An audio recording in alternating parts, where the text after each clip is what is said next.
So, what were the most important agreements at COP26? Well, we've had new pledges to cut emissions this decade by key countries, big economies, and if these are implemented, the impact of these cuts in carbon would be to bring temperatures lower to 2.7 degrees, which countries came in with. We've also had an agreement that coal should be phased down, if not out, and for action on subsidies for fossil fuels. Now, this, more than anything, sends a signal more than guaranteeing impact, but it is apparently, unbelievably, after 26 years of these meetings, the first time fossil fuels has been mentioned in a UN climate talks declaration. So this does seem to set a positive direction. The other deal we've had announced is an agreement between 100 or so countries who've said they will cut 30% of methane within the decade, a powerful greenhouse gas.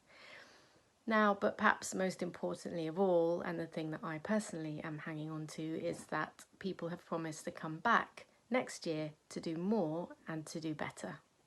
So how do these agreements square with the People's Declaration?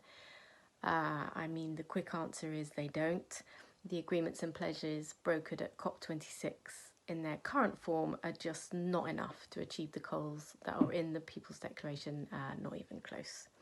The People's Declaration calls for drastic action, but the proposed changes are incremental. They're not a step change.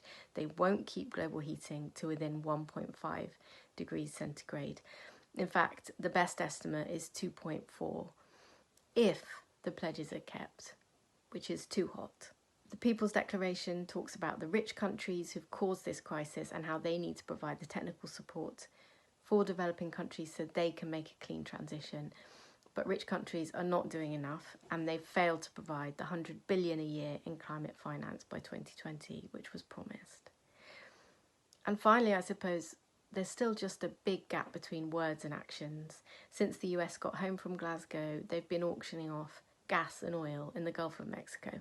So finally, what do we need to ensure that the People's Declaration can be implemented?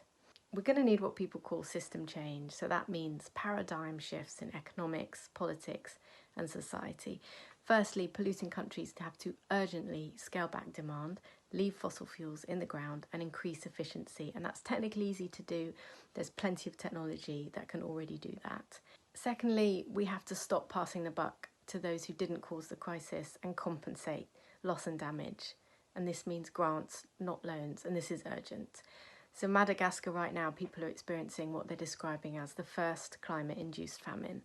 There's catastrophic levels of hunger in a place where emissions are near zero. So these people cannot be left to pay the price for our pollution, and they must be helped, compensated and protected. Number 3, you have to tackle extreme inequality. It goes hand in hand with the climate crisis. If wealth was properly taxed, leisure space travel, for example, would be off the table. The emissions of the richest 1% are 30% higher per capita than what is compatible with staying within 1.5 degrees centigrade. That energy that is going on luxuries needs to be spent on the energy transformation that we need for a clean transition. We have to keep fossil fuels in the ground, and we're relying on frontline communities, social movements and their allies in the divestment movement to do that. The only way we will get any of this is if we fight for it. Continued pressure from climate youth activists, Indigenous organisers and their allies is going to be up to all of us.